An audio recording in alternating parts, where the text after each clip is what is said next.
Welcome to the Positive Pants Podcast. Mindset, motivation and inspiration to help you find your positive pants. It's time to let go of negative thinking, understand why you do what you do and stop the self-sabotage with your host, Fran Excel. Welcome to the show. As always, it's Fran Excel, your resident subconscious success mentor, helping you find your very own pair of positive pants so you can get out of your own way and live a life that you love. If you want to stop self-sabotaging your own success and let go of the stress, then you are in the right place, my friend. Make sure you download your free Stressed to Success guided meditation at bit.ly/stress to success as my little gift to you just for being here. Please do subscribe, share and review. It really, really helps people that need to hear this message find us, and I so appreciate it. In the show notes, you'll also find details of how you can work with me and where you can get your mitts on my meditations, products, printables, programs. You can find it through the link in my bio on Instagram, which is my favorite place to hang out. So please do come join me over there at I'm Fran Excel. Tag me in your takeaways, slide into my DMs. I'm here for it. So that's the formalities over, my love. So let's jump to the content. I feel like now it's a very good time to talk about how to handle feelings of scarcity. With all the constant bombardment of talk around cost of living crisis, rising inflation, recession, it's a biggie, right? The trouble is that talk of scarcity is often what perpetuates the issues and causes things to get worse in some sort of ironic, vicious circle. Now, I need to caveat this whole episode because I, of course, can't talk to every single person's individual situation right now. And this episode is not about financial advice because I am not a financial advisor, accountant, or in any way qualified to give it. What I am qualified to do is try and help give a shift in perspective and talk about the best tools at your disposal to help you manage those feelings of scarcity. There were always going to be practical things to take into consideration. So this is going to be a little bit of a mixture and talking to things that I've done in the past as well. So the mental and psychological aspect of scarcity can often feel even worse than the reality. Right? So the reason I want to talk about this today is because I'm seeing people really become unstuck at the seams at the moment, and it's totally understandable. I'm seeing people making big, rash decisions, largely due to the sheer amount of scaremongering that's going on in the media. The financial situation in the UK and other parts of the world is a very, very real concern for a huge amount of people. And it can be made 10 times worse when we're not properly looking at our own individual situations, but we're also comparing ourselves to other people at the same time and believing that if they're talking in the media about the way people are feeling, that, we should feel that way too. You know, the media cannot report your unique situation, and I can't talk to it either. So this episode is about trying to get a handle on a few practical mindset exercises and some practical exercises that will shift your mindset that you can do, and to give you a potential shift in perspective or alternative viewpoint and get you out of the threat response that could be causing you to fight, flight, or freeze right now.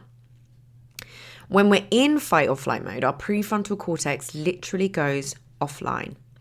And we need our prefrontal cortex as the CEO of our brains for conscious, rational thought, decision-making, rational thinking. With that offline, we're stuck in fear mode and autopilot, protection mode. And that's not helpful, and you cannot make good decisions from that place.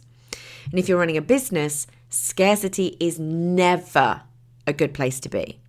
You will not take good actions from that place, so it needs to be looked at. So where do we start trying to shift this a little? Because we can get very much stuck in our own ways of thinking and believing our thoughts as truth, that we don't look at another alternative.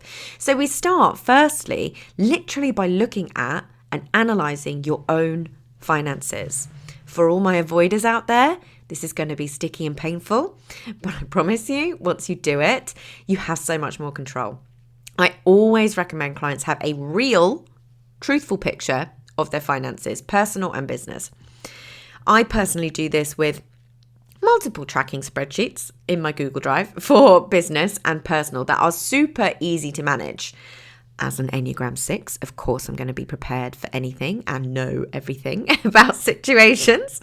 So I do this so I know exactly what's coming in and what's going out. I know exactly how much my business costs per month and what my personal expenses are, know exactly what I actually need to make in the business versus what I want to make, what I need to make to live, and what I want to pay myself every month.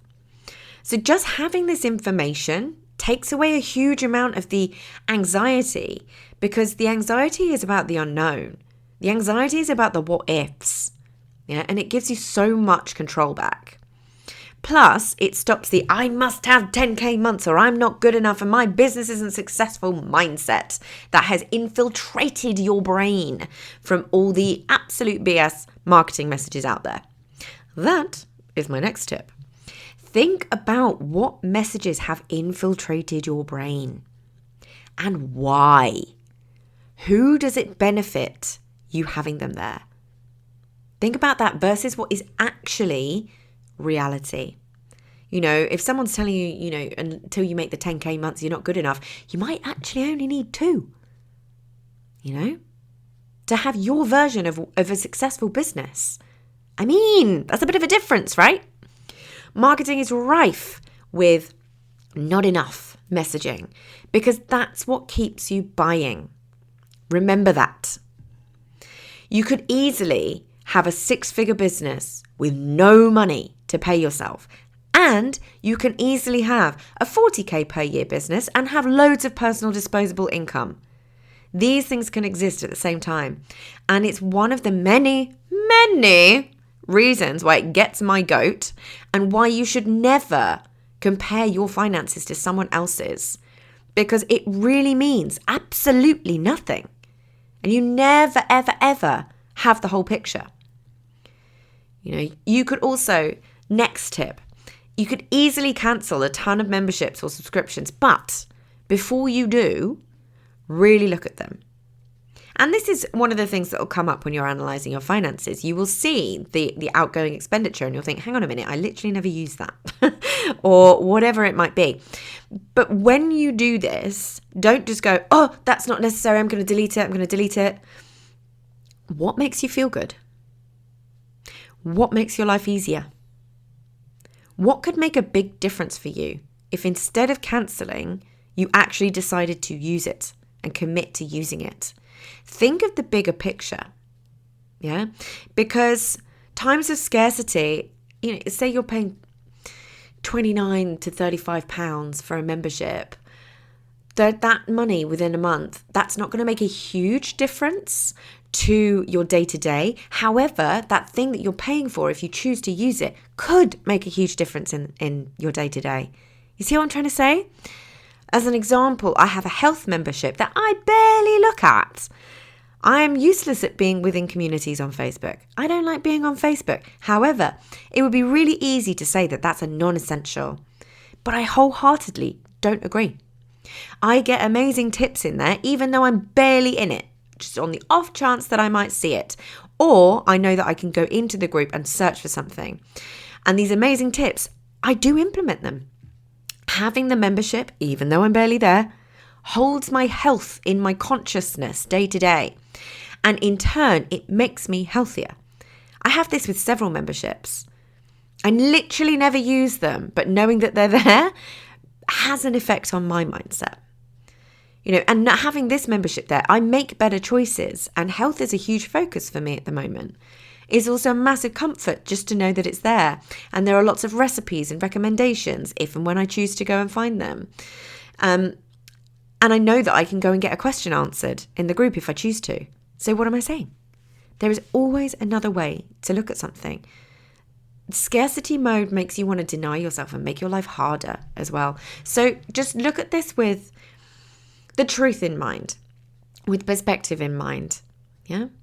So now we're a little clearer on the actual picture in front of us and feeling a little bit more in control.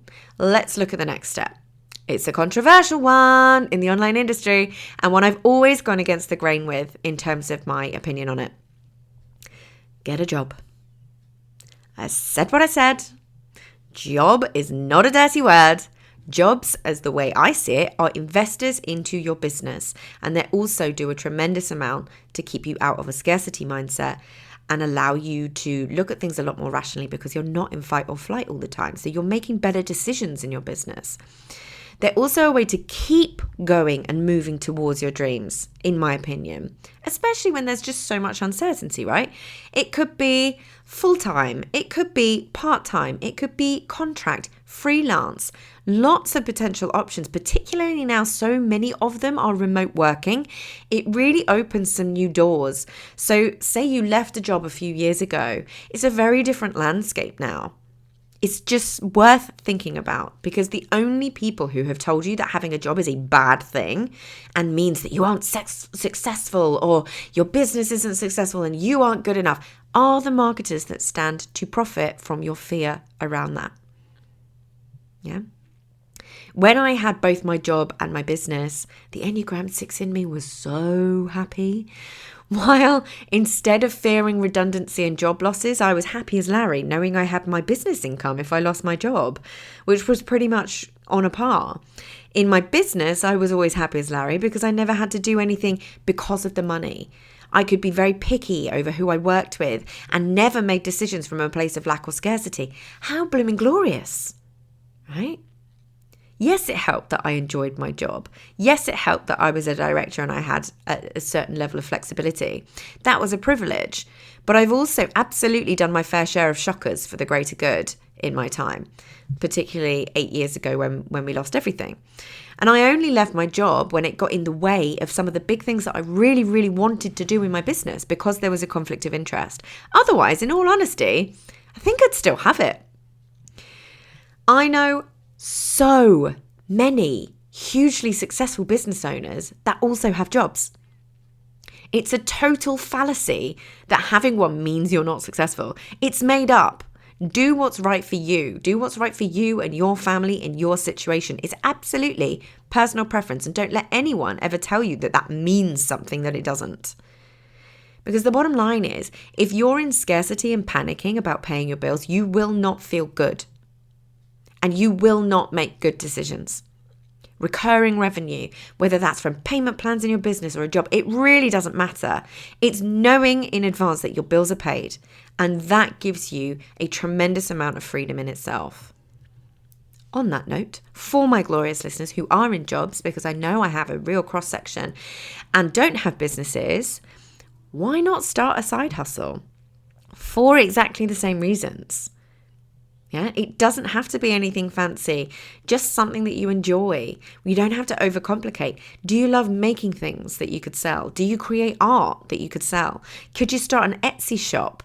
You know, there's tons of people selling digital printables on Etsy. There's so many things. Can you teach music lessons locally? Do you love gardening? Could you be a tutor? Do you love walking dogs? Could you be a dog walker or a dog sitter on the side? Could you mark exams? Like, there's so many different things that we can think of that you could do purely because you actually enjoy doing them and get paid. Back in the day when I was trying to figure out my life after it imploded, I made a massive pros and cons lists of everything that I could or would enjoy doing. Of course, again, Enneagram 6, think of everything. One of the things I put down on my little map of Fran's passions and skills was finding bargains and selling them on for a profit. Like, I adore charity shops. I flippin' love a charity shop and car boot sales and all of that sort of stuff, antique shops.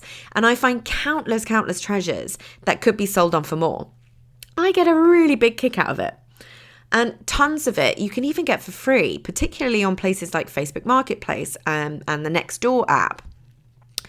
And if you want a few ideas on upcycling as an option, you know, finding furniture that people are giving away for free and turning it into something beautiful, please go check out one of my absolute business besties and business partner, Abby Hugo, over at The White Thistle, because she is always turning free stuff into like beyond gorgeous creations that could sell for a flipping fortune.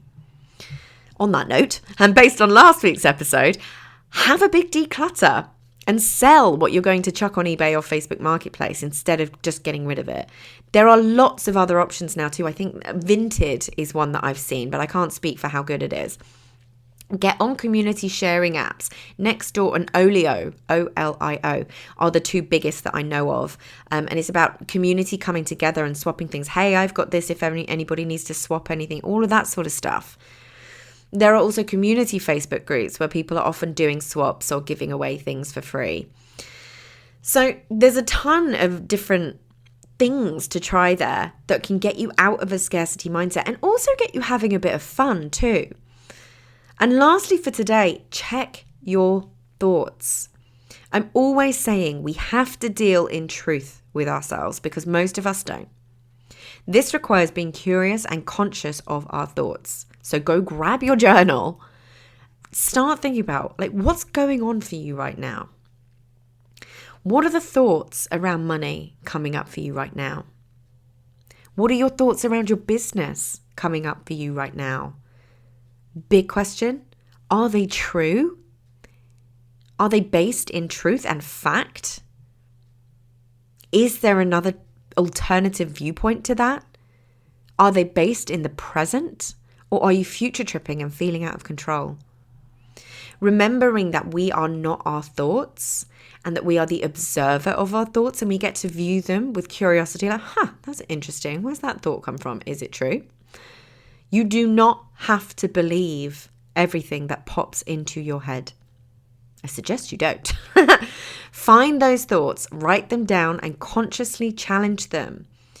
And at the same time, make sure you are doing the somatic work that is going to soothe your nervous system and bring you back into balance, and let your prefrontal cortex come back online and back into the driver's seat.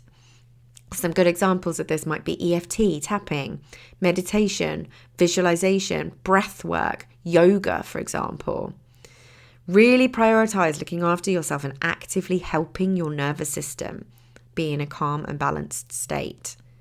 Allow yourself to think outside the box and see all the potential possibilities. Yeah.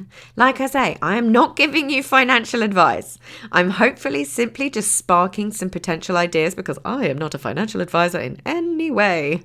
This is absolutely not an exhaustive list of ideas either. These are literally just the ones off the top of my head. The bottom line is there are so many ways to bring in some extra income, but if you are stuck in fight or flight, you will not see them. It's even more important to shift the thoughts and beliefs around what you're making doing any of these things mean about you as a person. And letting go of other people's flipping opinions. It means nothing about you. There are often so many more options in front of us, but if you can't even think straight to look, you won't find them. So be conscious of what you consume media-wise and allow yourself to challenge it. And just remember, you have got this. So if you got value from this and you know in your gut that now is the time to step up and start rewiring your thinking and start changing things for yourself, then join the Positive Pants Toolkit app and community so you can work out what needs to happen to get you from where you're at right now to the action-taking success you know you can be. And if you want my eyes and ears on your problems, then I work with people one-on-one and through my programs. You can find all the details to join the toolkit or book in a call in the show notes, the link in my bio on Instagram, and on my website, franexcel.com. So stop waiting for if and when and choose to change things now because you can. I'm here to believe in you when you don't